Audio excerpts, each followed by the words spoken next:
Hello, everybody. Welcome back. Today we're looking at Chapter 18, Section 1, Part 2, the Assassination of Abraham Lincoln. Now, I told you yesterday when we mentioned Lincoln's assassination in the context of our discussion about Reconstruction, I mentioned that Lincoln never got to see his Reconstruction plan come to fruition because of the assassination. I promised you that I wasn't just skipping over that we would talk about today, and I always keep my promises. So today, we're specifically going to look at the public reaction to Lincoln's assassination and the events surrounding the assassination, and then how the public reacted. And at the very end, a pretty special video that that someone sent to me a few months ago, and I've been waiting to show you guys. So it's pretty interesting. So let's move into today's discussion about one of the one of the most horrific events in American history, as a result, as far as like a sitting president is concerned. It was on the evening of April 14th, 1865, which was Good Friday to be exact. President Abraham Lincoln was attending a special performance of the comedy Our American Cousin. Earlier that day, he had met with his cabinet and lifted the naval blockade of the South. And if you remember our discussion from the Civil War, that was one of the three things that the Union used to try and win the Civil War.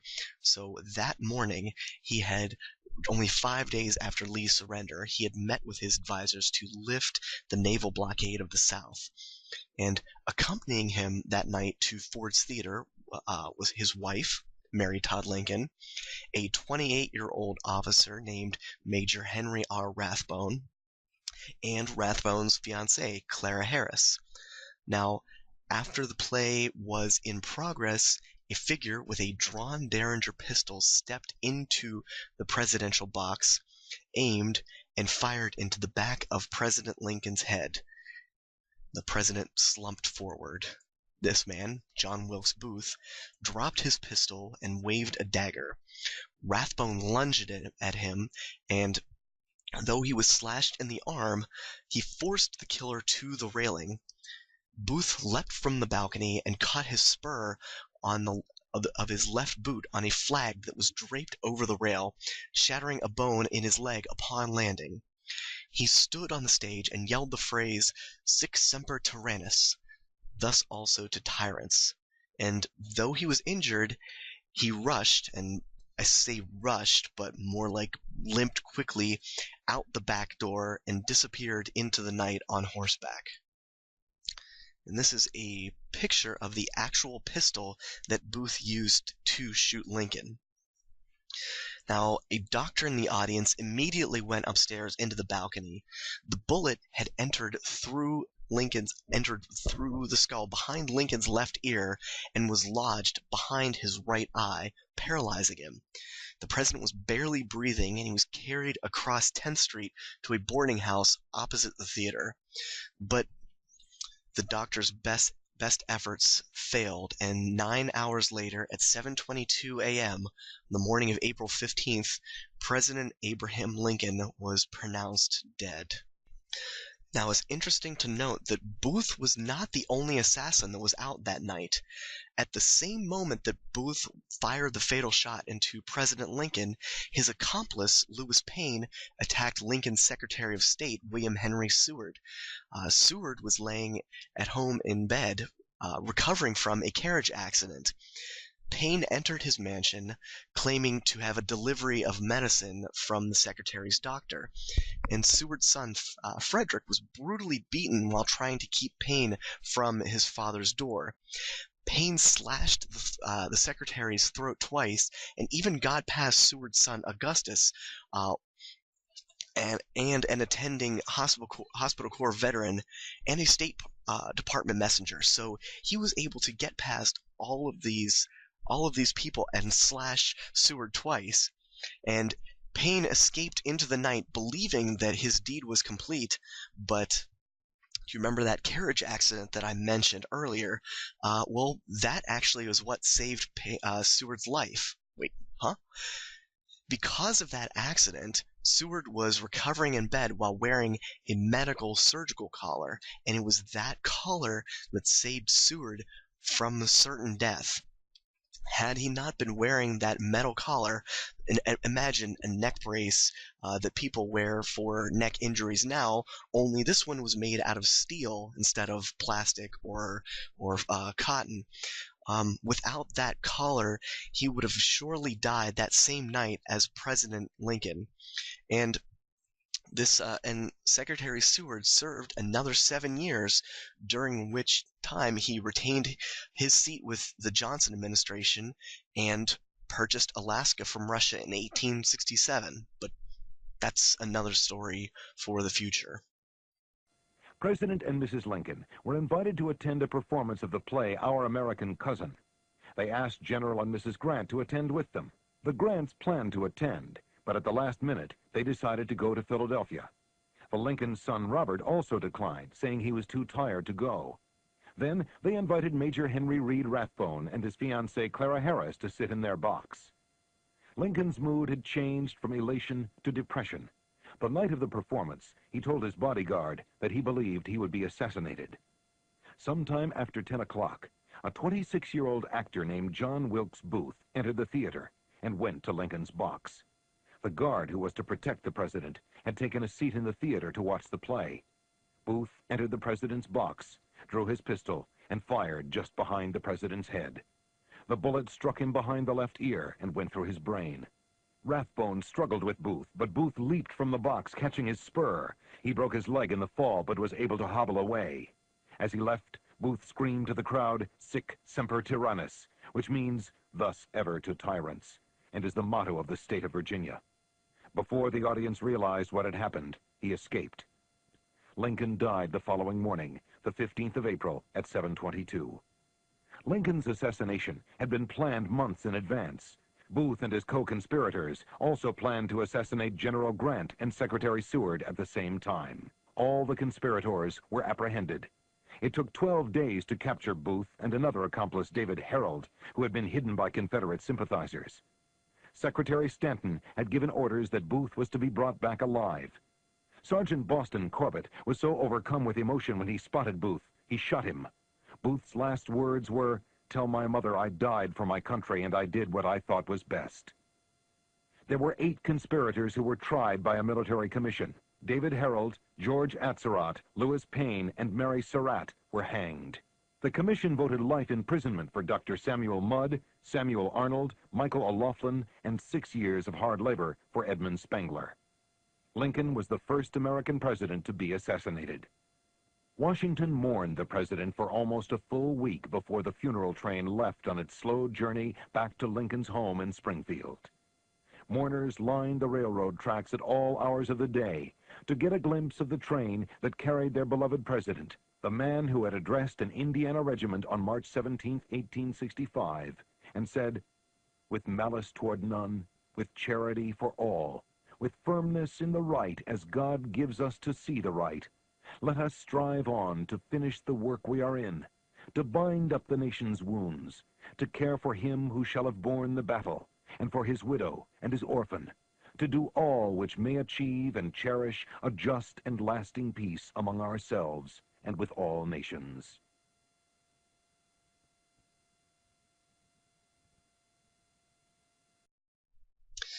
Now, there were at least 4 other conspirators in addition to Booth involved that night in the mayhem, but only Booth was successful.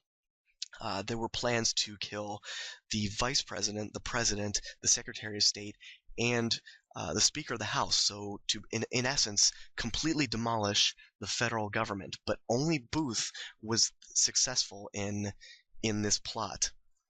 So if there's anything at all that's positive that can be gained from this event, it was that it was only Booth that was successful. The original plan that I mentioned before called for the simultaneous assassinations of Lincoln and Seward, as well as Vice President and General Ulysses S. Grant, who would later go on to be president. So, two presidents, a vice president, and uh, Seward, as well as a future vice president. And our next video for today is going to talk a little bit more about this conspiracy and some of the things that were going on and what possibly could have happened if the plan as a whole was successful that night in April. It was on April 14, 1865, when John Wilkes Booth prevailed where the others had failed.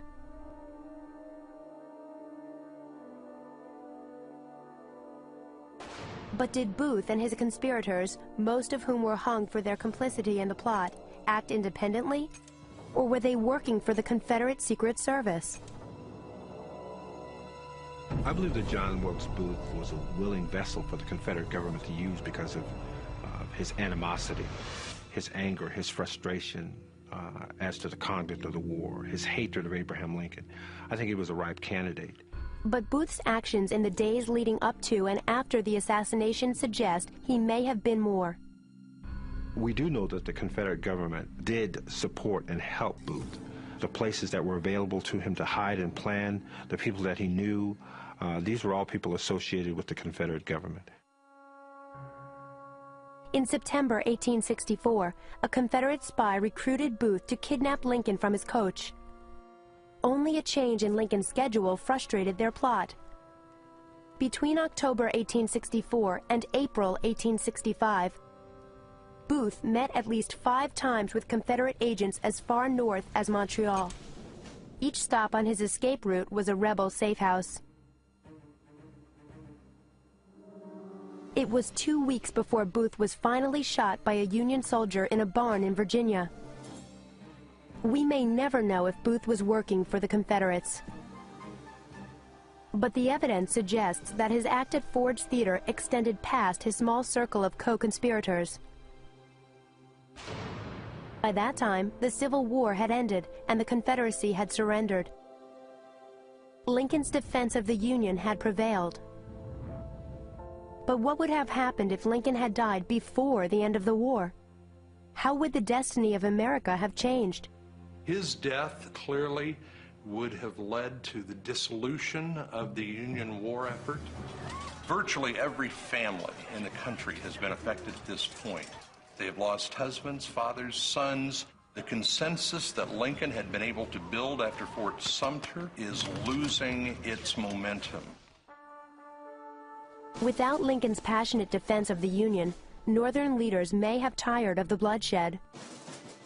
I think had Lincoln been assassinated in 1864, right around election time or prior to the election, I believe anybody else stepping up into the White House would have right away, immediately started negotiations for a settlement of peace with Southerners, establishing the Confederate States of America, thereby also ensuring that slavery would in fact go on.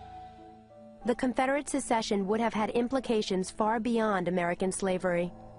That would have established a precedent for secession, for the establishment of a separate nation, and that would probably have meant the eventual balkanization of the United States. What we know today as the United States might have looked like Europe, a continent of separate independent nations. That would have prevented the development of the very powerful economic and ultimately military power that the United States became. The conclusion may be speculative, but the reality is that Lincoln's survival to the end of the war determined modern America. And an earlier Confederate success in killing Abraham Lincoln would have created a very different world. Lincoln brought us all together. We are one nation today because he had the courage to do that. His fierce defense of the Union remains his legacy. Now, Booth was shot and captured by Union forces after one of the largest manhunts in American history.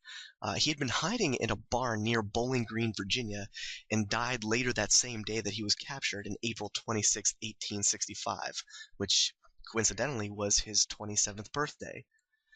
The four co-conspirators, Payne, George Azrot, David Harold, and Mary Surratt, were hanged at the gallows of the old penitentiary, which we're looking at right now, on the site of present-day Fort McNair on July 7th, 1865. What Booth intended with this act was for the South to rise up and throw off the Union once more, but instead, this act led to Abraham Lincoln becoming, even in his death, a hero to the entire nation. And it is said that even uh, some of those men that had been leaders of the Confederacy spoke of his death with sorrow and with regret. And among those affected by Lincoln's death was the poet Walt Whitman, who wrote, "O Captain, my Captain," as a tribute to the fallen president. O Captain, my Captain, by Walt Whitman. O Captain, my Captain, our fearful trip is done. The ship has weathered every rack, the prize we sought is won. The port is near, the bells I hear, the people all exulting, while follow eyes the steady keel, the vessel grim and daring. But O heart, heart, heart, oh the bleeding drops of red, where on the deck my captain lies, fallen, cold and dead. O Captain, my Captain, rise up and hear the bells. Rise up, for you the flag is flung, for you the bugle trills, for you the bouquets and ribbon wreaths, for you the shores are crowding, for you they call the swaying mass, their eager faces turning. Here, Captain, dear father, this arm beneath your head. It is some dream that on the deck you've fallen cold and dead. My captain does not answer. His lips are pale and still. My father does not feel my arm. He has no pulse, no will. The ship is anchored safe and sound, its voyage closed and done. From fearful trip the victor ship comes in with object won. Exult, O shores, and ring, O bells, but I, with mournful tread, walk the deck my captain lies, fallen, cold and dead.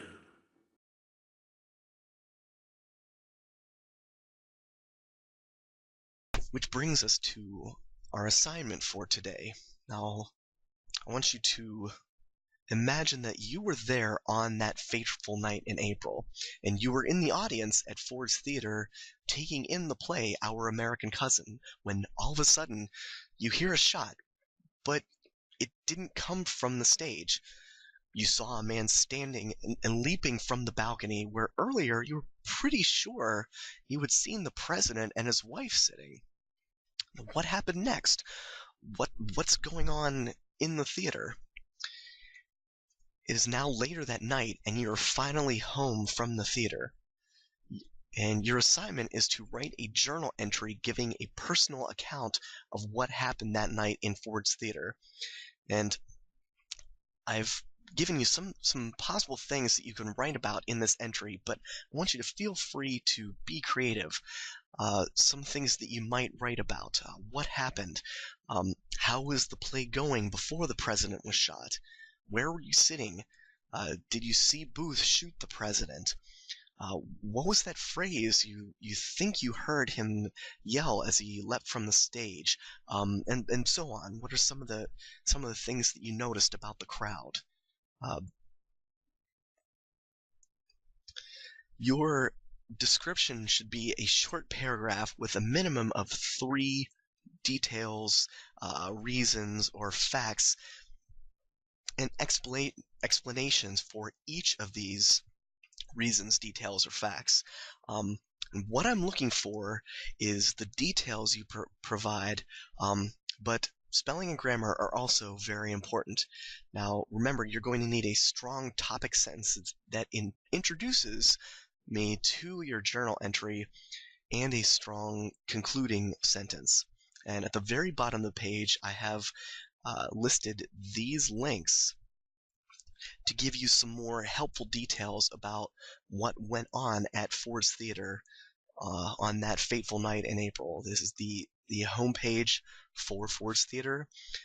This second link gives an overview of the assassination, and the third one, this is a really good one, it's the account of the assassination, account of the things that happened that night from the Library of Congress. So feel free to use these resources or to use the things that we talked about in the lesson and the videos as you're creating your journal entry for today. Now, I promised you that I had a special video. Well, our final video for today, the one that I'm going to leave you with, is from a game show from the 50s, called I've Got a Secret, and it was from the night of February 9th, 1956. And in this game show, it was kind of like a game of 20 questions, where the host would bring out a person that has a secret about themselves, or something that is something that nobody may know, and the contestants then ask that person questions about who he or she may be, or what that secret the person might be holding. So I want you to watch and enjoy. This is from February 9th, 1956, the game show I've Got a Secret. Now then, I would like to go over and personally escort our next guest on the show tonight.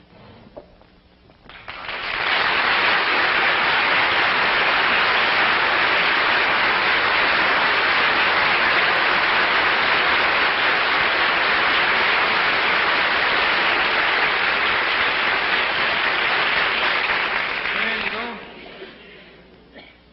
Now then, sir. Will you tell our panel, please? Let's get in a little closer. Do you mind if I pull you in, sir? There we go. Will you tell our panel, please, what your name is and where you're from? My name's Samuel J. Seymour. I'm from Maryland. This is Mr. Seymour from Maryland.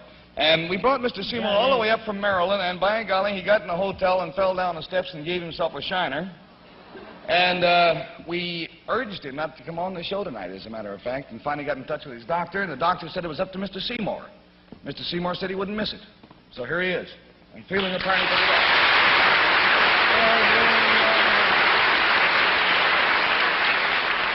Now then, Mr. Seymour, how old are you, by the way, sir? 96. 96 years old. Now, sir, if you'll whisper your secret to me, I'm sure the folks at home would like to know what it is.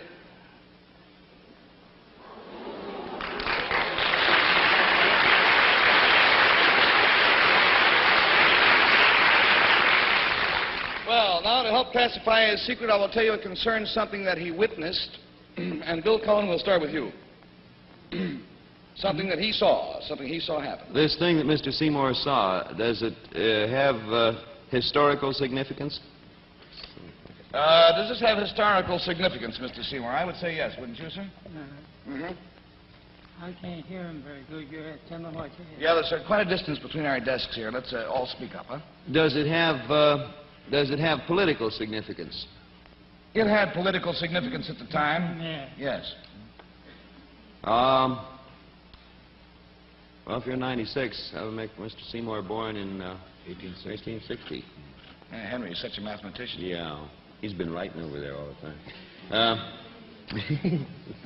This thing, did it have anything to do with the Civil War, Mr. Seymour? No, it had not to do with the Civil... Well, let's say indirectly it was concerned with the Civil War. Did it all right, an answer? Did it concern a famous person in American history? Very well-known person. Did it concern a famous person, Mr. Seymour? Yeah. Yep. Would it help me to know who this person was? What did they? He wants to know if it would help him to know who this person was, and he has to know who that is, yes. Was this man, did this man hold political office? Did this man hold political office, sir? Yeah. Yes. $20 down and $60 to go, and we go to Jane Meadows. McKinley. Mr. Seymour, Henry is being his usual helpful self by whispering to Jane, McKinley. and I'm not listening. Mr. Seymour, would this person have ever been President of the United States? Was he ever president, this man? Oh, I think he was once. Would He it was. have been Abraham Lincoln? It was Abraham Lincoln, yes. You witnessed something to do with Abraham Lincoln. Was this a pleasant thing? Was it a pleasant thing you saw, sir? Not very pleasant, I don't think. I No. was scared to death over it. You said, no, he was scared to death. Would it have had anything to do with the President Lincoln's death, by any chance? Unfortunately, yes. Did Mr. Seymour witness the shooting of President Lincoln?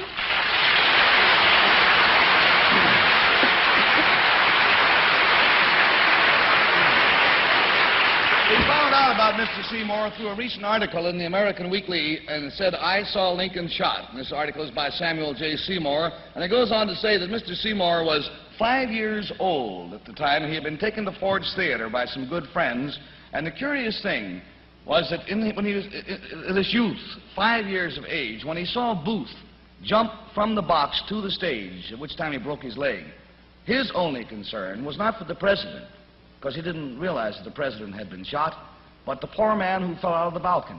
And that's all of his memory is, of going to the theater and seeing a man fall out of the balcony.